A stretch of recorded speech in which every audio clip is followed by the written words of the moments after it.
સુરતમાં ટ્રિબ્યુનલે મસ્જિદનું ગેરકાયદેસર બાંધકામ દૂર કરવાના આદેશ આપ્યા છે। સુરતના ચોક બજાર 4 રસ્તા નજીક રાજા ઓવારા વિસ્તારમાં સુરત મહાનગરપાલિકાની હેરિટેજ પ્રોજેક્ટ માટે અનામત સરકારી જમીન ઉપર બાંધવામાં આવેલી કથિત ગેરકાયદેસર હુસૈની મસ્જિદ અંગે ટ્રિબ્યુનલે મહત્વપૂર્ણ ચુકાદો આપ્યો છે। ટ્રિબ્યુનલે મસ્જિદનું ગેરકાયદેસર બાંધકામ દૂર કરવાનો આદેશ આપવાની સાથે સંબંધિત વકફ ટ્રસ્ટ ઉપર 1 લાખનો દંડ પણ ફટકાર્યો છે। આ સમગ્ર મામલે સુરત મહાનગરપાલિકાના પૂર્વ કોર્પોરેટર દીપક આફ્રિકાવાળાએ જણાવ્યું કે આ કેસમાં તેમને લગભગ 12 વર્ષ સુધી કાનૂની લડાઈ લડવી પડી। તેમના જણાવ્યા મુજબ વર્ષો પહેલા રાજા ઓવારા વિસ્તારમાં આવેલી ઝૂંપડપટ્ટીનું એસએમસી દ્વારા ડેમોલિશન કરવામાં આવ્યું હતું। અસરગ્રસ્ત પરિવારોને આવાસ ફાળવવામાં આવ્યા હતા। ત્યારબાદ આ કરોડો રૂપિયાની સરકારી જમીન ઉપર હેરિટેજ પ્રોજેક્ટ વિકસાવવાનો નિર્ણય લેવામાં આવ્યો હતો।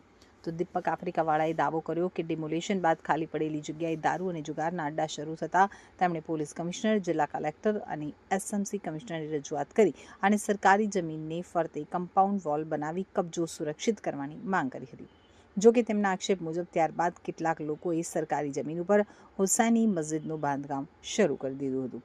તેમણે જણાવ્યું કે ગેરકાયદેસર બાંધકામ સામે તેમણે સુરત મહાનગરપાલિકા, પોલીસ અને કમિશનર કચેરીમાં રજૂઆતો કરી હતી, છતાં બાંધકામ ચાલુ રહ્યું હતું। બાદમાં મસ્જિદ આવેલી જમીન વકફમાં નોંધાયેલ હોવાનું દર્શાવતું પ્રમાણપત્ર રજૂ કરવામાં આવ્યું હતું અને વકફ બોર્ડ દ્વારા પણ એસએમસીને નોટિસ પાઠવવામાં આવી હતી। આ દાવાને તેમણે ટ્રિબ્યુનલમાં પડકાર્યો હતો। તો લાંબી કાનૂની પ્રક્રિયા બાદ ટ્રિબ્યુનલે ગેરકાયદેસર બાંધકામ દૂર કરવાનો તેમજ વકફ ટ્રસ્ટ ઉપર 1 લાખનો દંડ ફટકારવાનો ચુકાદો આપ્યો છે। આ ચુકાદા બાદ હેરિટેજ પ્રોજેક્ટના અમલીકરણનો માર્ગ પણ મોકળો થયો હોવાનું દીપક આફ્રિકાવાળાએ જણાવ્યું હતું।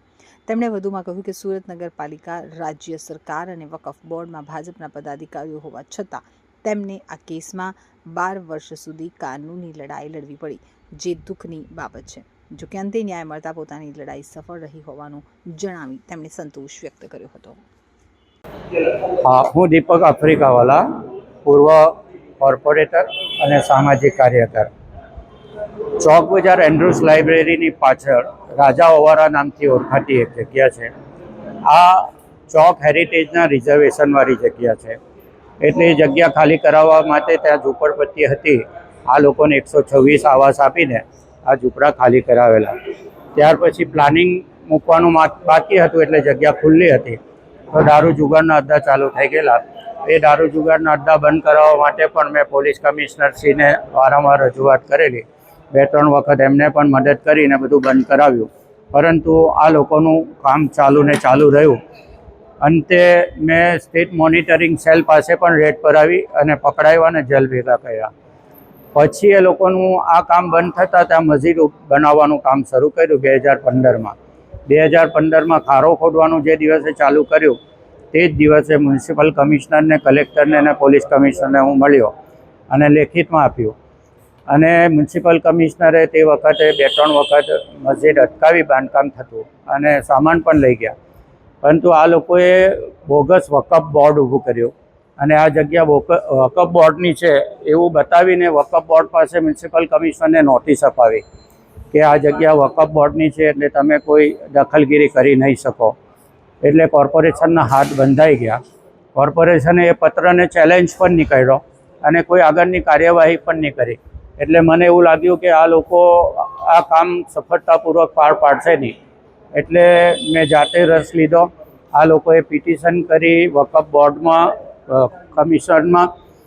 ત્યાં મેં એડવોકેટ કૌશલભાઈ પંડ્યાને બધા પુરાવા જે હું બાંધકામ સમિતિનો ચેરમેન હતો ત્યારે ઝૂંપડા હટાવેલા, એ લોકોના વેરા બિલ ને બધું કમી કરાવેલું, જગ્યાનો કબજો લીધેલો, આ બધા પુરાવા મારી પાસે હતા। ખુલ્લી જગ્યા હતી, ત્યાં કોઈ મસ્જિદ હતી નહીં, કોઈ વકફ બોર્ડની જગ્યાનો પુરાવો હતો નહીં, વેરા બિલ નહોતું। આ બધા પુરાવા મેં કૌશલભાઈ પંડ્યા, એડવોકેટ હાઈકોર્ટના, એમને રજૂ કર્યા। એમને આ પુરાવા બધા ત્યાં પિટિશનમાં રજૂ કર્યા। એના ઉપરથી કોર્ટે માન્ય રાખ્યું છે કે આ જગ્યા ઉપર આ લોકોનો કબજો ગેરકાયદેસર છે અને વકફ બોર્ડની જે નોંધણી થઈ છે એ પણ બોગસ થયેલી છે। આ પુરવાર થતાં આ લોકોની વકફ બોર્ડની પિટિશન કાઢી નાખવામાં આવી છે અને આ લોકોને 1 લાખ રૂપિયા દંડનો ભરવાનો પણ હુકમ કરવામાં આવ્યો છે। આ દંડની રકમ જે લોકો પિટિશનમાં ગયેલા અને જે લોકોએ ગેરકાયદેસર વકફ બોર્ડની નોંધણી કરાવી અને ખોટી રીતે હેરાન કર્યા, આ લોકો ચૂકવશે. અને આ લોકો ઉપર હું હવે પોલીસ કમિશનરને મળીને લેન્ડ ગ્રેબિંગ એક્ટ મુજબ પણ કાર્યવાહી કરીને જેલ ભેગા કરાવીશ. અને જે હેરિટેજનો પ્રોજેક્ટ છે તે પણ તાત્કાલિક અમલમાં મુકાવીને બાંધકામ શરૂ કરાવીશ મ્યુનિસિપલ કમિશનર પાસે.